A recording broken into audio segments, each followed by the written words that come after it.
Salut à tous, je vous retrouve aujourd'hui pour vous parler d'un trio de montres Seiko aussi séduisant que surprenant. Alors pourquoi surprenant, me direz-vous? Eh bien parce que quand on pense montre Seiko, on pense plus instinctivement montre de plongée avec la gamme des Prospex Divers 200 ou montre classique et habillée, sport chic, avec la gamme des Présages. Mais on ne pense pas spontanément chronographe. Tel est pourtant aujourd'hui le sujet qui nous occupe aujourd'hui, avec la découverte et la revue vidéo de trois chronographes Speedtimer Mechanical Chronograph portant en référence SRQ 035, SRQ 037 et SRQ 039. Et même si vous ne pensez pas automatiquement à Seiko quand on parle chrono, c'est pourtant à tout un pan de son histoire et de son savoir-faire que Seiko s'est attaqué ici en dévoilant ces trois nouveautés. Le savoir-faire de Seiko en matière de chrono remonte en effet aux années 60, quand la manufacture met au point des instruments de chronométrage de haute précision qui seront adoptés par de nombreuses fédérations sportives à travers le monde.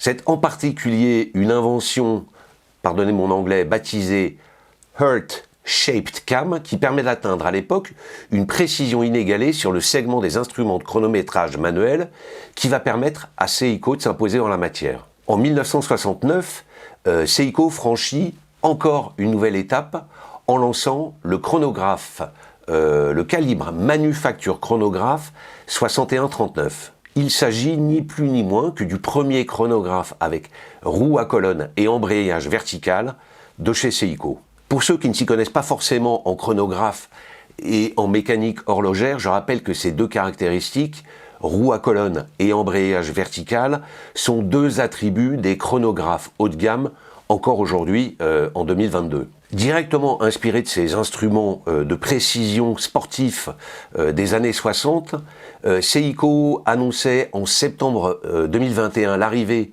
de deux chronographes disponibles en boutique dès le mois de janvier et dans la foulée, une troisième référence qui est arrivée en mars dernier. Nous avons ainsi aujourd'hui au catalogue Seiko la Speedtimer Mechanical Chronograph SRQ 035, une série limitée à 1000 exemplaires parée d'un cadran blanc. À ses côtés, nous avons la SRQ 037, une série non limitée, mais habillée d'un cadran gris-brun avec sous-compteur noir. Et nous avons enfin la SRQ 039, parée d'un cadran bicolore bleu à sous-compteur noir. Ces trois chronographes Seiko haut de gamme se présentent sur un boîtier acier renforcé d'un traitement durcissant de 42,5 mm de diamètre. C'est dans ce même métal, bien entendu, que le bracelet des modèles est forgé, à l'exception, bien entendu, de la version cadran bleu sous compteur noir SRQ 039, qui, elle, se part d'un bracelet alligator noir mat. Étanche à 100 mètres, une caractéristique dont vous conviendrez qu'elle est fort appréciable sur un chronographe, ces montres sont motorisées par le calibre Seiko 8R46. Ce nouveau mouvement automatique dérivé du 8R48 est bien entendu équipé, vous vous en doutez, d'un embrayage vertical et d'une roue à colonne. Ces trois Seiko Speedtimer diffèrent en revanche, bien entendu, par leur cadran. La SRQ 035, donc la série limitée à 1000 exemplaires, avec son cadran blanc cerclé d'un rayon noir, s'inspire, elle, directement du chronographe sportif de 1964. Outre sa tonalité lactée, il se caractérise par la présence d'index chiffres arabes empruntés à son aîné, au même titre que la minuterie, ainsi que les graduations nécessaires au chronométrage ou 1/5 de seconde. On y retrouve également des aiguilles pour la petite seconde à 3 heures et le totalisateur 30 minutes à 9 heures, dont la forme spécifique est directement empruntée à celle du chrono de 1964. On y retrouve enfin des boutons poussoirs de chronographe identiques avec en particulier une extrémité ourlée qui offre un agrément de manipulation optimal. Dénominateur commun aux trois références, une aiguille centrale de chronographe dont l'extrémité est galbée et dont la longueur permet de s'approcher au plus près de l'échelle tachymétrique imprimée sur le réseau interne pour offrir à son porteur une lecture absolument impeccable. Les Seiko Speedtimer SRQ 037 et SRQ 039 offrent, côté cadran, un peu plus de diversité en mélangeant les genres avec pas mal de réussite. Côté tonalité, on retrouve pour la SRQ 037 un cadran gris-brun avec une finition soleillée et des sous-compteurs noirs, alors que la SRQ 039, elle, opte pour un cadran bleu, je dirais presque un bleu roi, intégralement mat, avec sous-compteurs également noirs, les mêmes que sur la SRQ 037. À la différence de la série limitée à 1000 exemplaires, ces deux autres modèles accueillent des index appliqués et fastés.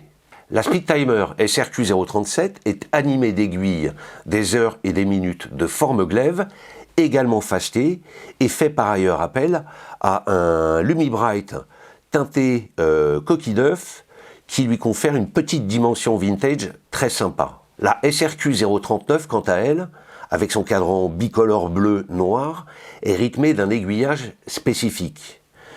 Les aiguilles des sous-compteurs adoptent la forme de celle de l'outil de chronométrage de 1964, alors que les aiguilles des heures et des minutes optent pour un format qu'on pourrait qualifier de glaive, mais qui est aminci et dont les extrémités sont biseautées. Seiko use par ailleurs sur ce modèle, bicolore bleu et noir, d'un Lumibright blanc, plus moderne, plus contemporain. Annoncé en pleine célébration des 140 ans de la manufacture Seiko au service des amateurs de belle horlogerie, ces Speedtimers mettent à l'honneur un savoir-faire, une expertise de Seiko sans doute un peu méconnue. Je suis là pour y remédier et vous le faire découvrir. Constituée aujourd'hui de 3 références, la Speedtimer dispose de tous les atouts pour convaincre les amateurs de beaux chronos. Design inspiré du passé, mais réalisation contemporaine, personnalité distinctive, qualité de fabrication irréprochable et mécanique haut de gamme fiable et précise, tels sont les ingrédients de ces 3 chronos Seiko contemporains et séduisants. Cerise sur le gâteau, ces Speedtimers affichent un rapport qualité-prix tout à fait remarquable, puisque la série limitée, la SRQ 035, est proposée à 3200 € et sur bracelet acier, elle vient avec un bracelet additionnel en cuir, alors que les 2 autres références sont proposées au prix de 3000 € en boutique. Alors certes, ces prix se situent en haut de la fourchette des prix habituellement pratiqués par Seiko. J'invite les plus dubitatifs d'entre vous pourtant à regarder du côté des autres grandes maisons helvétiques notamment, et vous verrez que les chronographes animés de mouvement manufacture avec roue à colonne et embrayage vertical sont vendus à des prix autrement supérieurs qui sont de l'ordre de 3 à 4 fois plus chers que ces Seiko Speedtimer. Le succès rencontré par ce trio de Speedtimer devrait d'ailleurs donner naissance dans les jours, semaines, mois qui viennent à de nouvelles références que je me ferai un plaisir de vous présenter dès que j'en aurai la possibilité. Voilà, cette revue vidéo est terminée. Merci de votre attention. N'hésitez pas à commenter cette vidéo dans l'espace dédié, à la liker si elle vous a plu, et évidemment à vous inscrire à notre chaîne YouTube si ça n'est pas encore fait. Merci et à très bientôt.